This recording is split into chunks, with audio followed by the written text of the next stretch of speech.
रविवार म्हटलं की स्वयंपाकाला सुट्टी किंवा मग असं काहीतरी जोकाट बघा. तेलामध्ये सगळे खडे मसाले घालून घेतले. त्यानंतर 2 मिडियम साईजचे कांदे घेतलेले आहेत. त्याच्यानंतर तमालपत्री घातली. त्यानंतर 2 टोमॅटो घातले मिडियम साईजचे. आलं घातलेलं आहे, आलं लसूण पेस्ट. मीठ घालून घेतलं. सगळं मीठ मी एकाच वेळेला घातलं, जेवढं की खिचडीला लागणार आहे तेवढं. शेंगदाणे घातलेत मुठभर धुवून. त्याच्यानंतर फ्लॉवर आणि बटाटासुद्धा घातलेला आहे. त्यानंतर सगळे खडे मसाले घालून घेतले. कढीपत्ता आणि हिरवी मिरची पण घालून घेतली. त्यानंतर घरचं काळं तिखट घालून घेतलं. छान सगळं मिक्स करून घेतलं आणि थोडंसं वाफवून घेतलं.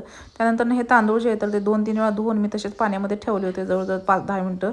सगळं मिक्स करून घेतलं तांदूळ घालून. त्यानंतर हिरवीगार शेतातली ताजी कोथिंबीर घालून घेतली. गरम पाणी घातलं आणि 2-3 शिट्ट्या काढून घेतल्या. त्यानंतर तोंडी लावण्यासाठी मी इथं कोशिंबीर बनवलेली आहे बघा. काकडी किसलेली आहे. त्याच्यामध्ये मीठ आणि साखर घालून घेतली आणि कोथिंबीरसुद्धा घालून घेतली वरून आणि सगळं मिक्स केलं दही घालून. तर अशा पद्धतीने माझी आजचा मसाला भात तयार झालेला आहे. तर या खायला आणि व्हिडिओ आवडला असेल तर लाईक, शेअर आणि सबस्क्राईब करायला